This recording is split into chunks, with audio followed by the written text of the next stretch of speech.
বিসমিল্লাহ। আল্লাহ আপনার সকল খেদমত কবুল করুক। আমি জানতে চাই, কেউ কাউকে পাপের আদেশ দিয়ে যদি বলে এই পাপের দায় আমার, তাহলে যে পালন করবে সে কি পাপ মুক্ত হবে? ফেরেশতাদের মুগুর দুইজনই সমানভাবে খাবে। যে আদেশ দিছে সে তো হুকুমের আসামি হিসেবে খাবেই, আর যে এই যে সরল শাস্তেছে যে আমাকে তো সে আদেশ দিছে, তো নবী করিম সাল্লাল্লাহু আলাইহি ওয়াসাল্লাম বলেছেন লা তাআতা লিমাখলুকিন ফি মাসিয়াতিল খালিক। আল্লাহর কোন নির্দেশ লঙ্ঘন করে পৃথিবীর কারোর কথা মানা যাবে। এখন কেউ যদি আপনাকে অন্যায় করতে বলেন আর আল্লাহ যদি সেটা নিষেধ করেন, তাহলে সেই কাজ করা যাবে? যদি করেন তাহলে আপনিও অপরাধী হবেন। যদি কেউ বলে যে তুমি করো, এর দায় আমার, তাহলে বুঝবেন যে এটা চিটার, এটা কি, এটা বাটপার। কারণ কেউ কারোর পাপের বোঝা নিতে পারে। কোরআনের সবচেয়ে রিপিটেড আয়াত কইলু রয়েছে কয়েকটি, এর মধ্যে একটা হলো এটা, ওয়া আল্লাহ তাজিরু ওয়াজিরাতুন বিজরা উখরা। কেউ কারোর পাপের বোঝা বহন করতে পারে না, যার যার পাপ তাকেই পাবে, যে নির্দেশের গুনাহগার হবে। মোহতারাম, বয়স 22, অনার্স দ্বিতীয় বর্ষের ছাত্র, পড়ালেখার পাশাপাশি জব করে নিজের খরচ চালাতে পারি। একটা মেয়েকে পছন্দ করি, তাকে বিয়ে করতে চাই, কিন্তু বাবা মাকে অনেক বললেও রাজি হয় না। তাদের কথা লেখাপড়া আগে শেষ হোক, আমি যোগাযোগ যদি রাখি মেয়ের সাথে, তাহলে আমার পিতা মাতাও কি গুনাহের ভাগিদার হবে কিনা? ভাইরা আমার, এই পরিমাণ প্রশ্ন এই রিলেটেড, এটা সাইফুল্লাহ ভাই বাইসা দিয়ে দিছেন মানে ভালো প্রশ্নই দিছেন, আমি ভাইকে দোষ দিচ্ছি না।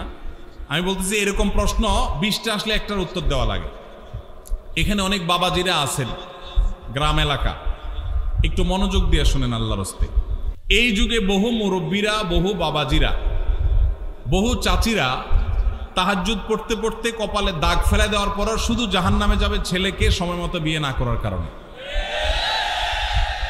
আল্লাহ তাআলা কোরআনে কারিমে বলেছেন ওয়া আনকিহুল আয়ামা মিনকুম ওয়াস-সালিহিনা মিন ইবাদিকুম ওয়া ইমামিকুম ইয়াকুম ফুকারা আয়ুগনিহিমুল্লাহু মিন ফাদলিহি। ভালো করে শুনে রাখেন আয়াতটা। আল্লাহ বলেছেন তোমরা তোমাদের অধীনস্থদেরকে বিবাহ শাদী দাও, উপযুক্ত হওয়ার পর তাদেরকে বিবাহ শাদী করাও।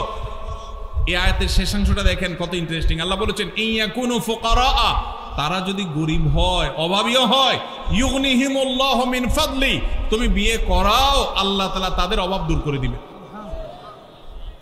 এরপরও যদি বাপমারা, চাচা চাচিরা, আপনারা যদি ছেলে মেয়েদেরকে হাইকোর্ট দেখান সকাল বিকাল, যদি বলেন যে পায়ের উপরে দাঁড়াও, নিজের পায়ের উপরে দাঁড়াও, ছেলে কি আরেকজনের পায়ে দাঁড়ায় রয়েছে নাকি? তার নিজের পায়ে দাঁড়ায় আছে সে। ঠিক ঠিক করা পাবলিক ভাইরা, আপনাদেরও ওয়াজ আছে। শুধু ঠিক ঠিক মাহফিলে আইসা চিল্লাইলে হবে না, মাঠে ময়দানে কাজ করতে হবে। কাজের বেলায় ঠন ঠন শুধুমাত্র চিরকুট দেখাই দিবেন আর বাপেরে আমি ফুসলা ফাসলা বিয়ে করে দিব। আপনারে এত সহজ মনে করছেন কেন? বাবাদের কথা তাদের জন্য প্রযোজ্য। বাবাদের মায়েদের বিয়ে দেয়াতে কার্পণ্য করা উচিত না। ছেলে যদি ডাল ভাত জোগাড় করার মতো ব্যবস্থা থাকে তাহলে দেরি করবেন না। অনেক মা বাবা আছেন এ ব্যাপারে কার্পণ্য করেন। কত জেনা ব্যভিচার হচ্ছে। এই যুবক যে প্রশ্ন করেছেন খুবই প্রাসঙ্গিক, তিনি যেটা জানতে চেয়েছেন। হ্যাঁ, ও তিনি তো জব করে ফ্যামিলি চালাইতে পারেন। এই দেখেন, চালাইতে পারার পরও বাপ মা বিয়ে দেন না কেন? কারণ এখনো গাড়ি হয় নাই, এখনো বাড়ি হয় নাই, এখনো দোতলা হয় নাই, এখনো তিনতলা হয় নাই, এখনো হান হয় নাই, এখনো তান হয় নাই, এখনো সরকারি চাকরি হয় নাই। এগুলো সব ছোট লোকের চিন্তা। মুরব্বীদের বলতেছি, বাবাজিরা দুনিয়ার খোঁজ খবর তো রাখেন না। দুনিয়া এখন ফেসবুকে চলে, ইউটিউবে চলে। আপনাদের আমলে এসব ছিল না। আপনার বাপে যদি আপনারে 25 বছর বয়সে বিয়ে করায় থাকে, আপনার ছেলেকে আপনার 20 বছরে বিয়ে করানো জরুরি। কারণ আপনার আমলে এত ফিতনা ছিল না, এখন যত ফিতনা আসছে। যুবকদের চরিত্র যে ধ্বংস হয়ে যাচ্ছে। যুবক যে প্রশ্ন করেছেন খুবই প্রাসঙ্গিক প্রশ্ন। কোন যুবক, কোন যুবতী বাপমার ঢিলামির জন্য যদি দেরি করে বিয়ে করায়, তাহলে এই যুবক যত পাপ কাজে লিপ্ত হবে, এই যুবক নিজেও অপরাধী হবে, তার বাপমাও অপরাধী হবে। আল্লাহ আমাদের মুরব্বীদের হেদায়েত দান করুন। ভাইরা আমার, আমি এর আগে বিভিন্ন জায়গায় বলেছি, আল্লাহ তাআলা আমাকে এই বয়সে নানা বানিয়েছেন। আলহামদুলিল্লাহ, আমি কমপ্লিট নানা হয়ে গেছি আলহামদুলিল্লাহ। খুব শীঘ্রই আল্লাহ চাহেন তো দাদাও হয়ে যাবো ইনশাআল্লাহ। আমার বয়স কত? খুব বেশি। আমি নানা হয়ে গেছি আলহামদুলিল্লাহ। আমার জগতের কাজ গোছানো শেষ। অনেকে আছে 50-55 বছর বয়স, পোলার বয়স 3-4 বছর নিয়ে ঘুরে। কেন? কারণ বিয়ে করছে আধা বুড়া হওয়ার পর। আমরা সময় মতো বিয়ে করেছি, সব গোছগাছ করা কমপ্লিট, এরে বলে বাপের বেটা। আর বেশিরভাগ মানুষ এখন দেখা যায় নিজের পায়ে দাঁড়ানোর নাম করে বিয়েকে পিছাইতে পিছাইতে পিছাইতে বুড়া হয়ে সে তারপর বিয়ে শাদী করে। অতএব যুবক ভাইদের চরিত্র হেফাজতের জন্য মুরব্বীদের উপরে ফরজ, ভালো করে শুনে রাখেন, যে যুবক প্রশ্ন করেছেন সেই যুবককে বিয়ে করানো তার বাপমার উপরে ফরজ ফরজ ফরজ। এই ফরজ তোরাক্কার কারণে বহু মুরব্বীরা জাহান্নামে যাবেন। সমাজ ব্যভিচারে ভরে গেছে, শয়তান যুবকদের বিভ্রান্ত করছে, তাদের চরিত্রকে হেফাজত করবার জন্য বিয়ে করেন। আল্লাহকে ভয় করেন, তাদেরকে বিয়ে করার ব্যবস্থা করেন। এরপরে প্রশ্ন, ইসলামে নারীদের সাক্ষী পুরুষের সাক্ষীর চেয়ে দুর্বল কেন? অর্থাৎ দুইজন মহিলার সাক্ষী একজন পুরুষের সাক্ষীর সমপর্যায়ের কেন, বিষয়টি বুঝিয়ে বললে ভালো হতো। ধন্যবাদ। দেখুন,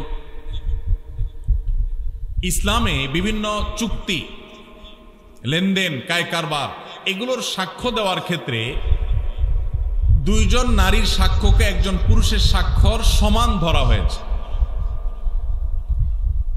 এখন সঙ্গত কারণেই প্রশ্ন আসলো যে পুরুষ একজন সাক্ষ্য দিলে যেই কোনো লেনদেনে, যে কোনো কাজ কারবারে সেটা একজনের সাক্ষ্য হিসেবে বিবেচিত হবে, কিন্তু মহিলা যখন সাক্ষ্য দিবে তখন দুইজনেরটা একজন পুরুষের সমান কেন হবে? মহিলা কি মানুষ না? কত মহিলা আছে পুরুষের চাইতে আমলের দিক থেকে আরো ভালো, আছে না নাই? অনেক পুরুষ আছেন যিনি পুরুষের চাইতে বেশি আল্লাহর প্রিয় বান্দা। তাহলে সেক্ষেত্রে সাক্ষ্য দেওয়ার ক্ষেত্রে নারীর অর্ধেক কেন? এর উত্তর হলো, ইমাম মুহাম্মদ রহমতুল্লাহ আলাই, ইমাম আজম আবু হানিফা রহমতুল্লাহ আলাইহির একজন ছাত্র, ইসলামের ইতিহাসের একজন বড় ইমাম, ইমাম মুহাম্মদ রহমতুল্লাহ আলাই, তিনি বলেছেন, যেহেতু সচরাচর চুক্তি, কাজ কারবার, বাহিরের লেনদেন এগুলোতে নারীরা উপস্থিত থাকে না, সচরাচর মেয়েদের উপস্থিতি সেসব জায়গায় থাকে না, একটা চুক্তি হচ্ছে, একটা লিখিত হচ্ছে, সেখানে মহিলাদের উপস্থিতি সাধারণত কম থাকে, পুরুষরাই থাকে। যেহেতু তাদের উপস্থিতিটা সচরাচর থাকে না, অতএব তাদের কেউ যদি সাক্ষ্য দেয় তাহলে ব্যাপারটা একটু স্ট্রং করার দরকার আছে, কারণ তার তো থাকার কথা না, কিভাবে সাক্ষ্য দিল? সেজন্য এটাকে স্ট্রং করবার জন্য আরেকজন নারীর সাক্ষ্য যখন দেয় তখন সেই স্ট্রংনেসটা চলে আসে। শুধুমাত্র ওই সাক্ষ্যটার মধ্যে স্ট্রংনেস আনার জন্য দুইজনকে সেখানে একজন পুরুষের সমান ধরা হয়েছে। এখানে কোনো মর্যাদার তারতম্য বোঝাবার জন্য নয়, যে নারী তো বাহিরে সাধারণত থাকে না, যদি সাক্ষ্য দেয় তাহলে সেক্ষেত্রে মানুষের মনের মধ্যে এই সংশয় আসতে পারে, নারী কোত্থেকে আসলো এখানে। এই সংশয় দূর করবার জন্য আরেকজন নারী যখন সাক্ষ্য দেয় তখন আর সংশয় করবার কোনো সুযোগ থাকে না।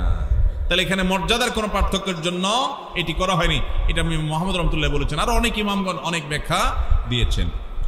আমি একজন ছাত্র, আলেমদের সাথে থেকে সব আমল আখলাক ঠিক রাখতে পারলেও হস্তমৈথুন ছাড়তে পারি না, এত চেষ্টা করে তাও পারি না। ভাইরা আমার, আমাদের তরুণ ভাইরা অনেকে এই ধ্বংসের পথে চলে যাচ্ছে, হারাম গুনাহে লিপ্ত হয়ে যাচ্ছেন, অনেকে বাঁচতে পারছেন না। উপায় কি? দেখুন, এর জন্য সবচেয়ে কার্যকর উপায় হলো, যদি ডাল ভাত জোগাড় করার ব্যবস্থাটা থাকে, জাস্ট ডাল ভাতের ব্যবস্থা, কোন রকম মোহরের টাকা জোগাড় করতে পেরেছেন, বিলম্ব না করে বিবাহ করে ফেলেন, এটা হলো সবচেয়ে বড় মহৌষধ।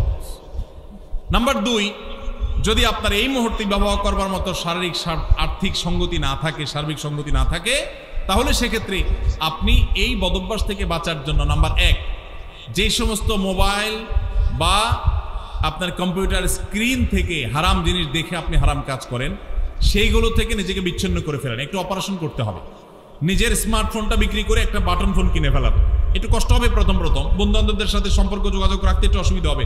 6 মাস মাত্র এইভাবে চলেন, বিক্রি করে ফেলতে হবে, রাখলে হবে না। বাটন ফোনে চলে যান, কিচ্ছু হবে না, মনে হবে যে অনেক ক্ষতি হবে, আসলে কিছুই হবে না। আপনার ইমান আমল রক্ষা করার জন্য এইটুকু স্যাক্রিফাইস যদি আপনি করতে পারেন, দেখবেন ইনশাআল্লাহ বদভ্যাস দূর হয়ে গেছে। নাম্বার 3, সাধারণত এই পাপের পাপীরা নির্জনতার এই সময়টাকে কাজে লাগায়। অতএব নির্জনতায় কোনো অবস্থাতে থাকা যাবে না। কোনো কক্ষে একা আছেন, কেউ নাই, দ্রুত বের হয়ে চলে যান।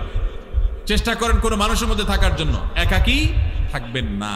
এবং সেই সাথে আল্লাহর কাছে চোখের পানি ফেলে দোয়া করবেন, দ্রুততার সাথে মোহর এবং হালাল টাকা জোগাড় করে দ্রুততার সাথে বিবাহ করে ফেলবেন। বাপমা যদি অহেতুক বিবাহ পিছায় আর আপনি বিবিকে স্ত্রীকে পালার মতো মিনিমাম ব্যবস্থা থাকে, তাহলে আপনি নিজ উদ্যোগে বিবাহ করে ফেলবেন। তারপরে চরিত্র হেফাজত করতে হবে ইনশাআল্লাহ। কি কি ধরনের গুনাহে লিপ্ত হলে আল্লাহ ওই ব্যক্তির দিকে মুখ ফিরিয়ে নেন, ওই ব্যক্তির দিক থেকে মুখ ফিরিয়ে নেন? ভাইরা আমার, নবী করিম সাল্লাল্লাহু আলাইহি ওয়াসাল্লাম একটি প্রসিদ্ধ হাদিস আছে, তিনি বলেছেন সালাসাতুন লা ইয়াকাল্লিমুহুমুল্লাহু ওয়া লা ইউযাক্কিহিম ওয়া লা ইয়ানজুরু ইলাইহিম ওয়া লাহুম আযাবুন আলীম। তিন শ্রেণী মানুষ আছে, তাদের জন্য চারটা শাস্তি হবে। কয়টা শাস্তি হবে? চারটা। কয় শ্রেণী মানুষের জন্য? তিন শ্রেণী মানুষের জন্য। নাম্বার 1, শাইখুন জানিন, যে ব্যক্তি বয়স্ক হয়েও ব্যভিচারে লিপ্ত হয়েছে, এই ব্যক্তির সাথে আল্লাহ কিয়ামতের দিন কথা বলবেন না, আল্লাহ তাকে পবিত্র করবেন না, তার দিকে চেয়ে তাকাবেন না, এবং তাকে কঠোর শাস্তি দিবেন যে সে প্রাপ্তবয়স্ক বিবাহিত বৃদ্ধ, এরপরও সে জিনায় কেন লিপ্ত হলো। নাম্বার 2, ওয়া মালিকুন কাযযাব, যেই রাজা, যেই শাসক প্রজাদের সাথে মিথ্যা কথা বলে, প্রতারণা করে, ডাহা ডাহা মিথ্যা কথা বলে, এরকম বাদশাহ, এরকম রাজা, এরকম শাসক, তাদেরকে নবী সাল্লাল্লাহু আলাইহি ওয়াসাল্লাম বলেছেন কিয়ামতের দিন আল্লাহ তাদের সাথে কথা বলবেন না, তাদের গুনাহগুলোকে মাফ করবেন না, পবিত্র করবেন না, এবং আল্লাহ তাদের দিকে তাকাবেন না, চেয়ে দেখবেন না, এবং তাদের জন্য কঠোর শাস্তি রয়েছে। আর 3 নম্বর হলো ওয়াইলুন মুস্তাকবির, যেই গরিব পরিবার, মানুষটা গরিব আবার অহংকার করে, তো এই ব্যক্তিকেও আল্লাহ রাব্বুল আলামিন কিয়ামতের ময়দানে এই শাস্তিগুলো দিবেন। 3 রাকাত নামাজে 5-7 বার হাই আসে, কিন্তু সারাদিন রাতে একবারও আসে না, এখন করণীয় কি? ভাইরা আমার, হাই আসার একটা বিশেষ কারণ আছে, সেটা হলো সাধারণত সেহেরের রোগী, ব্ল্যাক ম্যাজিক যেটাকে বলা হয়। আজকাল আধুনিক যুগের অনেক মানুষ আছেন যারা ব্ল্যাক ম্যাজিক বিশ্বাস করেন না। একটা হলো হাতের ভেলকি, যেটাকে জাদু বলেন, ওইটা তো চোখের ভেলকি, হাতের ভেলকি, সেটা ভিন্ন বিষয়। কিন্তু জাদুকে অস্বীকার করলে ইমানই থাকবে না। কোরআনে আল্লাহ তাআলা সেহের সম্পর্কে বহু আয়াত নাজিল করেছেন। আর জাদুর বাস্তবতা বোঝার জন্য আপনার শুধুমাত্র সত্যানুসন্ধানে দৃষ্টি থাকা দরকার। আপনি একটু তাকালে দেখতে পাবেন যে কিভাবে আল্লাহ তাআলার কোরআন কাজ করে মিরাকলের মতো। শুধু জাদুর রোগীকে যে ট্রিটমেন্ট করা হয়, কোরআন দিয়ে রুকিয়া করা হয়, এটা দেখলে আপনার ইমান বেড়ে যাবে। তো এখন জাদুর রোগীদের অনেক সময় হাই বেশি আসে, হাই অহেতুক কোনো কারণ ছাড়া দেখবেন হাই তুলতে থাকে অসংখ্য। বিশেষ করে কোরআন তেলাওয়াত করলে এবং নামাজে দাঁড়ালে অস্বাভাবিক পর্যায়ে হাই আসা, এটা বেশিরভাগ ক্ষেত্রে সেহেরের আলামত হয়ে থাকে। আবার অনেকের সাধারণ অবস্থাতেও আসে। আবার অনেক সময় শরীর অলস থাকার কারণে, অনেকদিন না ঘুমায় থাকার কারণে হাই আসে। অনেকে নামাজে অলসতা আসে, সেটাও হয়, কিন্তু সেহেরের কারণে অনেক সময় হয়। সেজন্য সেহের কারণে হলে কোনো রাকির কাছে শরণাপন্ন হবেন। এরপরে প্রশ্ন হলো, ধার্মিক পরেশগার আল্লাহ ভীরু অর্থাৎ ভালো ইসলামিক জ্ঞান সম্পন্ন মেয়ে জীবনসঙ্গী হিসাবে পেতে চাইলে কি করা উচিত? ভাইরা আমার, যুবক যারা বিবাহ করেন নাই, দিনদার ভালো পাত্রীকে যদি জীবনসঙ্গী হিসাবে পাইতে চান, তাহলে আপনার নিজেকে ভালো হইতে হবে। আপনি লাগাবেন তাল গাছ, আশা করবেন আম, সম্ভব? অনেক যুবক আছে নিজে সব 2 নম্বরই কাজ করে বেড়াবে, আর বিয়ের আগে মহিলা মাদ্রাসার প্রিন্সিপালের কাছে যায় কানে কানে বলে, হুজুর একটা ভালো মেয়ে দেখেন। আছে না নেই? তো এটা কোনো ভালো মুসলমানের আলামত না। আপনি নিজে ভালো হওয়ার চেষ্টা করেন, এটা হলো ভালো মেয়ে পাওয়ার সবচেয়ে বড় উপায়। নাম্বার 2, সূরা ফুরকান আয়াত নম্বর 74, রব্বানা হাব লানা মিন আজওয়াজিনা ওয়া যুররিয়াতিনা কুররাতা আয়ুন ওয়াজআলনা লিল মুত্তাকিনা ইমামা। বেশি বেশি পড়বেন, আল্লাহ নেককার জীবন সঙ্গী যেন পাই, এই দোয়া বেশি বেশি পড়বেন। সূরা ফুরকান আয়াত নম্বর কত? 74। আর নিজে ভালো আমল করবেন, আর ভালো নেককারদের সাথে থাকবেন, ইনশাআল্লাহ দেখবেন আল্লাহ ভালো জীবন সঙ্গী দান করবেন। সূরা বাকারা 256 নম্বর আয়াতে বলা হয়েছে, দিনের ব্যাপারে কোনো জবরদস্তি কিংবা বাধ্যবাধকতা নাই। তাহলে আমার প্রশ্ন, মেয়েদের পর্দা করাটা কি বাধ্যতামূলক? কারণ পর্দার কথা বললে অনেকে আয়াতের উদ্ধৃতি দেয়। বাইরে আমার, আল্লাহ বলেছেন যে ইসলামে কোনো জবরদস্তি চলবে না, লা ইকরাহা ফিদ্দীন, ইসলামে কোনো বাধ্যবাধকতা চলবে না। এর মানে কি? এর মানে কাউকে জোর করে মুসলমান বানানো যাবে না। আপনি যখন ইসলামে ঢুকে গেছেন, তখন তো আপনি আল্লাহর সমস্ত বিধিবিধান মেনে নিচ্ছেন মাথা পেতে, সেটা তো মানতে আপনি বাধ্য। আপনি নিজের উপর নিজে সেটা আবশ্যিক করে নিয়েছেন। হ্যাঁ, আপনাকে অন্য আরেক মুসলমান বাধ্য করবে না, কিন্তু আল্লাহই আপনাকে বাধ্য করেছেন, আপনি নিজে সেটাকে গ্রহণ করেছেন। সেজন্য কোন নারী যদি নিজেকে মুসলমান দাবি করেন, তার জন্য পর্দা মেনে চলাটা সুন্নত না ফরজ? ফরজ। 2 বছর আগে একটি মেয়ের সাথে বিয়ের কথা হয়েছিল, এখন কোনো কারণবশত হয় নাই, মাঝে কথা বন্ধ ছিল, 2 মাস আগে বাড়ির সব জানাই, আবার এখন ফ্যামিলিভাবে কথা হয়, খোঁজখবর নিয়ে আব্বা রাজি না এখন, কিন্তু মেয়ে নাকি আমাকে এখন খুব পছন্দ করে। আমি সব জায়গা থেকে ব্লক দিয়েছি তাকে কষ্ট দেয়াতে এখন কোনো গুনাহ হবে কিনা আমার? ভাইরা আমার, যদি কোনো কারোর সাথে বিয়ের আলাপসালাপ হয়, কোনো কারণে পারিবারিকভাবে কোনো কারণে বিয়েটা আর হলো না, তাহলে তার সাথে পরবর্তীতে ইনবক্সে, মেসেঞ্জারে, হোয়াটসঅ্যাপে ইটিশ পিটিশ আলাপ করা যাবে না যাবে না? যদি করেন তাহলে সেটা হবে জেনা। সেটা হবে কি? জেনা। এখন যদি বলেন যে না, সে মেয়ে আমাকে ডিস্টার্ব করে, হাই হ্যালো জিজ্ঞাসা করে, আজের এক কথা জিজ্ঞাসা করে, তাহলে সোজা ব্লক মারবেন। সোজা কি মারবেন? আর এই ব্লক মারলে যদি মনে হয় যে না, তিনিও তো একজন মানুষ, তার মনে কষ্ট দিলে কি আল্লাহ খুশি হবে, তাহলে বুঝবেন যে সাক্ষাৎ শয়তান হাজির হয়ে গেছে। কি হাজির হয়ে গেছে? শয়তান হাজির হয়েছে। কারণ শয়তান আপনাকে মানবিক ভালো মানুষ বানানোর চেষ্টা করছে। আসলে এটা হলো নেক্সুরেতে ধোঁকা। আপনাকে আসলে শয়তান জেনার দিকে নিয়ে যেতে চায়। অন্যায় থেকে বাঁচার জন্য, হারাম থেকে বাঁচার জন্য যদি কাউকে আপনি ব্লক লিস্টে রাখেন, ইনশাআল্লাহ গুনাহ তো দূরের কথা, উল্টা সওয়াব হবে আল্লাহর কাছ থেকে। আল্লাহ আমাদেরকে তৌফিক দান করুন। আমি যদি 4টা বিয়ে করি তাহলে কি আমার সাথে 4টা বই জান্নাতে থাকবে? ভাইরা আমার, এই প্রশ্ন যে করছে, একটাও তার কপালে এখন জুটছে কিনা আমার সন্দেহ আছে। এরকম বেশি বেশি ইটিশ পিটিশ করার লোকগুলোর আলামত বেশি ভালো হয় না, সাধারণত ব্যতিক্রমও আছে। তো যাই হোক ভাই, আপনি নিজের জান্নাতের চিন্তা চাইতে 4 বউয়ের জান্নাত নিয়ে চিন্তায় আছেন। মানুষ কত রকমেরই থাকে, মাশাআল্লাহ। তো এটা নির্ভর করবে আমলের উপর ভাই। আপনার বউ 1 জন না 2 জন, 3 জন না 4 জন, এটা ইস্যু না। ইস্যু হলো যে সবাইকে জান্নাতি বানাতে পারলেন কিনা, আপনি নিজে জান্নাতি হতে পারলেন কিনা। যদি সবাই জান্নাতি আমল করেন তাহলে সবাই জান্নাতে যাবেন। আল্লাহ না করুক যদি 2 জন জান্নাতি আমল করেন তাহলে 2 জন জান্নাতে যাবেন। যে জান্নাতি আমল করবে সেই জান্নাতি যাবেন। আপনি নেককার মানুষ ছিলেন, আপনার বউ 4টা হলো 4টাই একেবারে বাই ডিফল্ট ফ্যামিলি মেম্বার হিসাবে অটো পাস পেয়ে যাবে। দুনিয়াতে অটো পাস আছে, আল্লাহর কাছে অটো পাস বলতে কিচ্ছু। যার যার আমল করি তাকে পার হইতে, দুনিয়াতে মামু খালুগিরি চলে, আখিরাতে আল্লাহর কাছে চলবে। আপনার মামু আছে, নেতা আছে, গুতা আছে, দুনিয়াতে পার হইতে পারবেন, ওখানে এই সমস্ত ধানায় পানায় চলবে না। যার আমল ভালো হবে সে আল্লাহর কাছে জান্নাত পাবে। চাচাকে বাবা ডাকা যাবে কিনা? কেন আপনার বাপ নাই? যে ভাই প্রশ্ন করছেন চাচারে বাপ ডাকবেন কেন? হতে পারে বাপ নাই, তো রূপক অর্থে বাপ ডাকলে ঠিক আছে। আমরা অনেক সময় মুরব্বীদের করি বাবাজি, ভাইকে বলি ভাই। আমি বললাম সাইফুল্লাহ ভাই, এর মানে কি উনি আমার মায়ের পেটে ভাই হয়ে গেছেন? তো এরকম কাউকে রূপক অর্থে বাবা ডাকা যেতে পারে, কিন্তু কাগজে কলমে কারোর নাম বাবা হিসাবে রাখা যাবে না যিনি আপনার জন্মদাতা পিতা নন। যেমন পালক বাবার নাম দিয়ে দিলেন কাগজে কলমে, এটা জায়েজ নাই।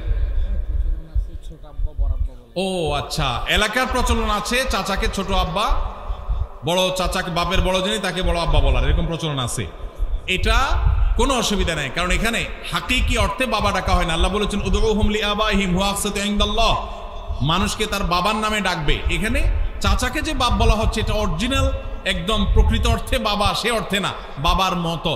আম্মুর রাজুলের সিমু আবি, সেই অর্থে যে চাচা বাবার মতো, সেই অর্থে বাপ ডাকা হয়, অসুবিধা নেই। দাড়িতে কাটিং করে ডিজাইন করা যাবে কিনা? দাড়িতে কাটিং করে ডিজাইন করা বলতে যদি বুঝান ও যে ফ্রেঞ্চ কাট এটা সেটা, তাহলে এটা দাড়ির সাথে একটা তামাশা এবং মশকরা করা।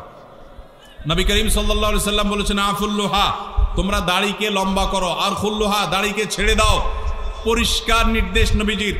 কোনো একটা হাদিসেও নবীজি সাল্লাল্লাহু আলাইহি সাল্লাম আমাদেরকে দাড়িতে কাটিং আর স্টাইল করতে বলেন না, এটা স্টাইলের জিনিস না।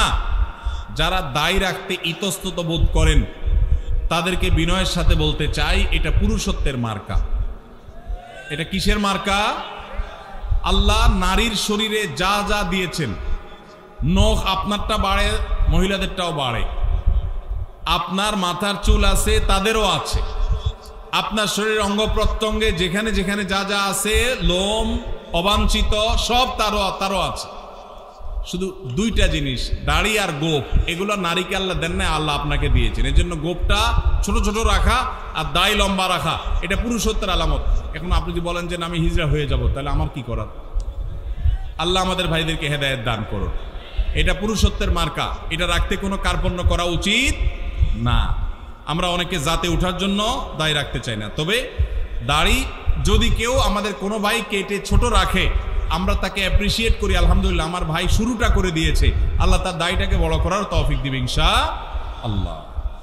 আমার প্রশ্ন হলো, দীর্ঘদিন হলো বিয়ে করছি, বাচ্চা হচ্ছে না, কোরআন সুন্নাহর আলোকে কিছু আমল বলে দিবেন।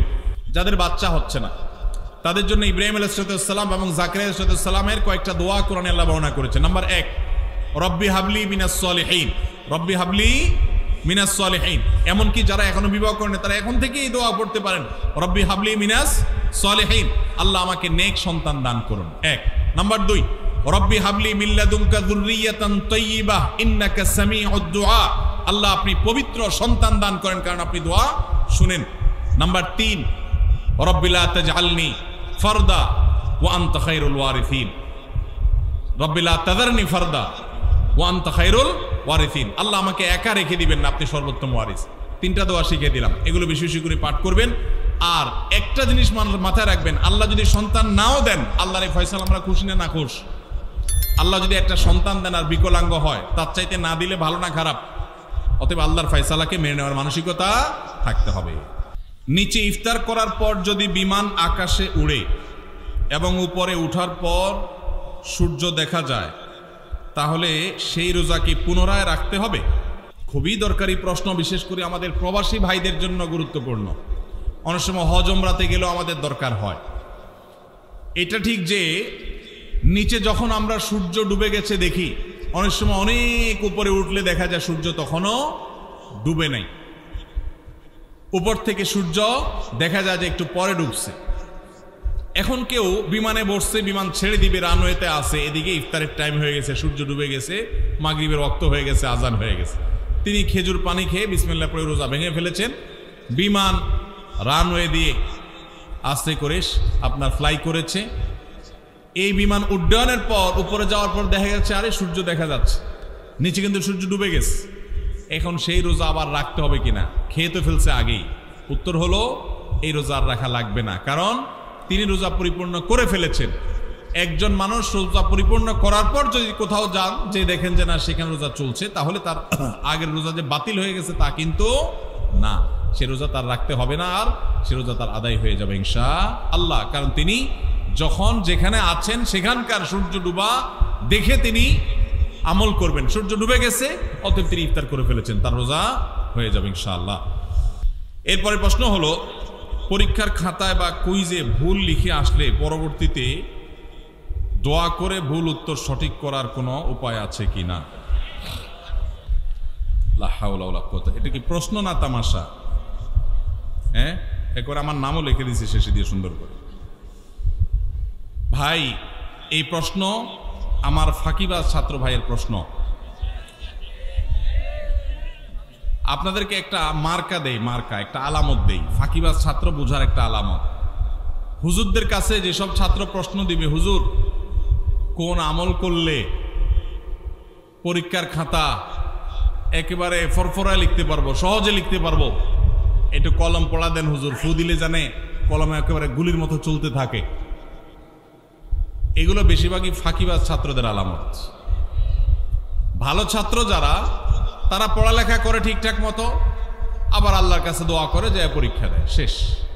আর ফাঁকিবাজ যারা, সে তো জানে পড়ালেখা করে নাই, টোটো করে ঘুরে বেড়াইছে, এই জন্য হুজুরের কাছ থেকে কলম পড়া, এটা সেটা দুনিয়ার ডানে বামে বিভিন্ন পথে যায়। এই জন্য পরীক্ষা ভালো হওয়ার আমল কি যদি বলেন, আমি বলবো পরীক্ষা ভালো হওয়ার আমল হলো পড়ালেখা বেশি করে করা, সুন্দর করে করা, ভালো করে করা। এটা হলো পরীক্ষা ভালো হওয়ার আমল। ফাঁকি ঝুঁকি করবেন আর একটা দোয়া পড়লে সব ফাঁকি ঝুঁকি বাদ হইয়া পরীক্ষার খাতা সব লিখতে পারবেন আর সব পানির মতো সহজ প্রশ্ন চলে আসবে, এরকম কোনো আমলের কথা আমার জানা নেই।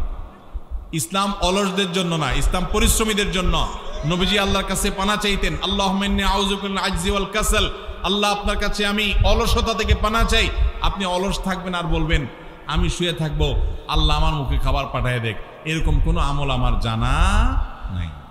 অতএব ভালো করে পড়ালেখা করবেন তো ইনশাআল্লাহ ছাত্র ভাইরা, মনোযোগ দিয়ে পড়াশোনা করবেন এবং আল্লাহর কাছে দোয়া করবেন, আল্লাহ ইনশাআল্লাহ সাকসেস করবেন। আমার নাম আব্দুল্লাহ খান, আমি একজন মালয়েশিয়ান প্রবাসী। আমার প্রশ্ন হচ্ছে, আমি জানি রমজান মাসের শেষ 10 দিনে বেজোর রাতের মধ্যে শবে কদর রাত, কিন্তু সৌদি আরবে একদিন আগে শবে কদর পালিত হয়, আমাদের বাংলাদেশে একদিন পরে শবে কদর পালিত হয়। পৃথিবীতে শবে কদর রাত কি 2 বার আসে বা হয়? ভাইরা আমার, অনেক কমন একটা প্রশ্ন। এই প্রশ্নের উত্তর হলো, আল্লাহ রাব্বুল আলামিন পৃথিবীর যে প্রান্তের মানুষের জন্য যখন বেজোড় রাত হবে তাদের জন্য তখন শবে কদর দিবেন।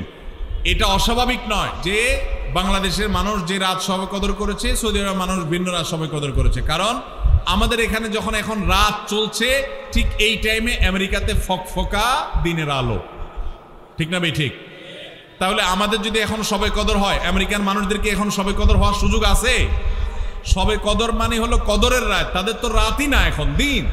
তাহলে বোঝা গেল লাইলাতুল কদর এক এক দেশে এক এক অঞ্চলে এক এক সময় হতে পারে।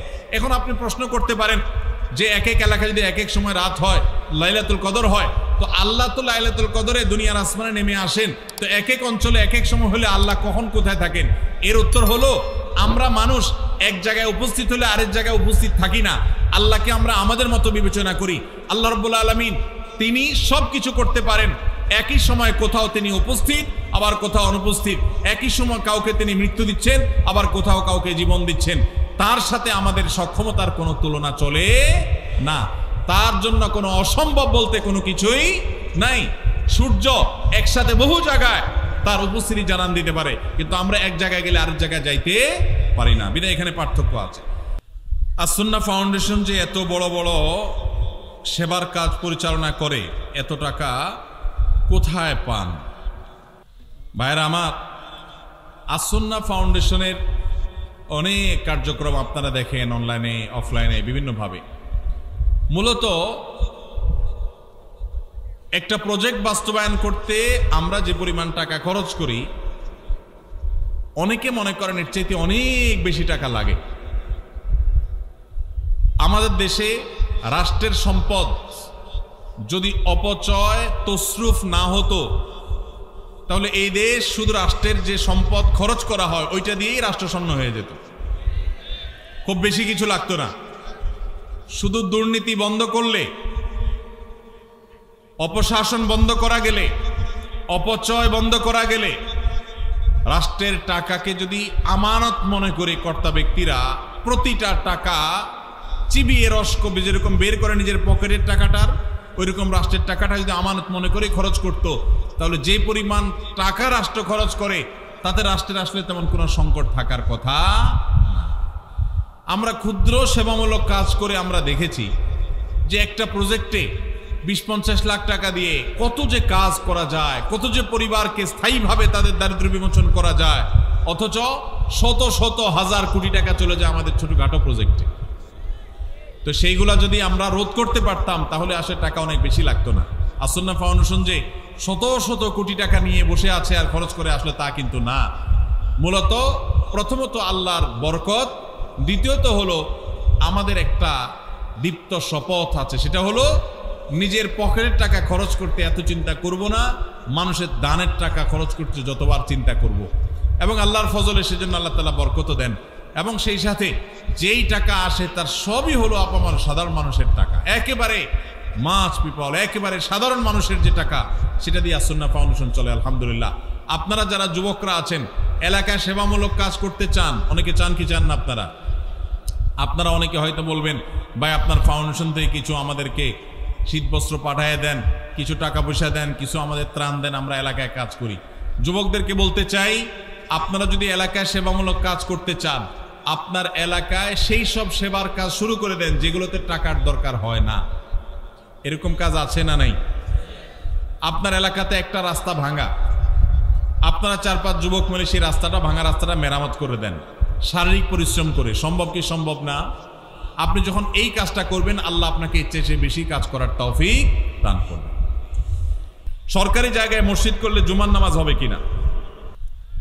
সরকারি জায়গায় যদি মসজিদ করেন জুমার নামাজ হবে কিনা? উত্তর হলো জুমার নামাজ তো হয়ে যাবে, কিন্তু সরকারি জায়গা মসজিদ বানাবার জন্য আপনি অবশ্যই যথাযথ কর্তৃপক্ষের অনুমতি নেবেন, নিয়মতান্ত্রিকভাবে মসজিদ করবেন।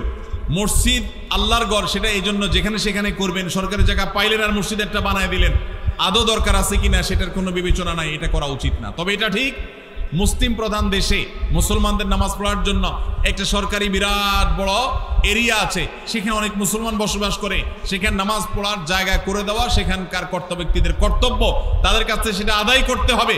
কিন্তু তাই বলে আপনি চাইলেন আর খেয়াল খুশি মতো যেখানে সেখানে মসজিদ করে নিলেন, এটা করা যাবে না।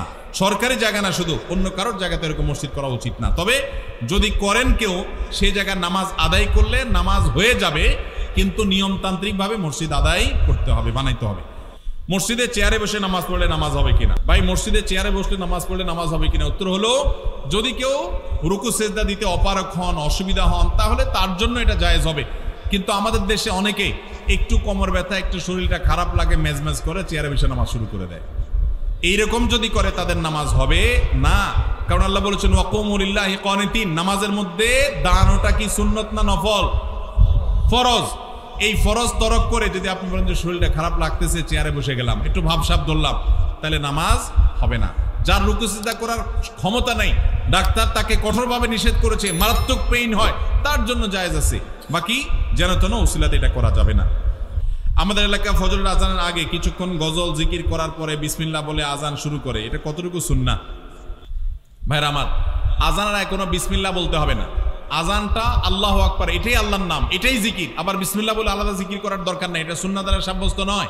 আজানের আগে আলাদা কোনো বিসমিল্লাহ বলার দরকার নাই, এটা সুন্নত নয়।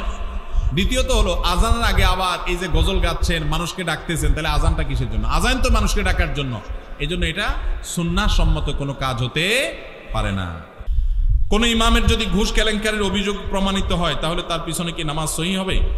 ইমাম যদি ঘুষের কারবারের সাথে জড়িত থাকেন, এটা যদি প্রমাণিত হয়, এলাকাতে সব কথা প্রমাণিত না, অনেক দোষ হুজুরদের নামে উঠানো হয়, যদি সত্যিই প্রমাণ দেওয়া হয় এবং প্রমাণ থাকে, তাহলে সেক্ষেত্রে সেই ইমামকে ইমাম থেকে সরিয়ে সেখানে অবশ্যই একজন নেককার পরেজগার মানুষকে ইমাম হিসাবে নিয়োগ দেওয়া উচিত এলাকাবাসীর। তারপরে কেউ যদি নামাজ পড়ে তার নামাজ হয়ে যাবে, নামাজ হবে না তা না। ভাইরা আমার, রাত অনেক হয়েছে, আমার মনে হয় রাখি, বাকি প্রশ্নগুলো আমরা নিয়ে যাই ইনশাআল্লাহ বিদিনিল্লাহ। কালকের কোনো প্রশ্নে বা অন্য কোনো প্রোগ্রামে ইনশাআল্লাহ আমরা প্রশ্ন উত্তর দিয়ে দিই, কারণ আপনাদের ফজর নামাজ পড়তে হবে। আমরা গভীর রাত পর্যন্ত মাহফিল করার বিপক্ষের মানুষ, সুন্নাহ সম্মত না। কারণ আমাদের গভীর রাত পর্যন্ত মাহফিল করলে কি ফজর নামাজ পড়া সহজ হবে না কঠিন হবে? কঠিন হবে। সেজন্য আমরা এখানে শেষ করছি। আমরা যে সমস্ত কথা শুনলাম, জানলাম, বুঝলাম, আল্লাহ আমাকে, আপনাকে, আমাদের সবাইকে আমল করার তৌফিক দান করুন।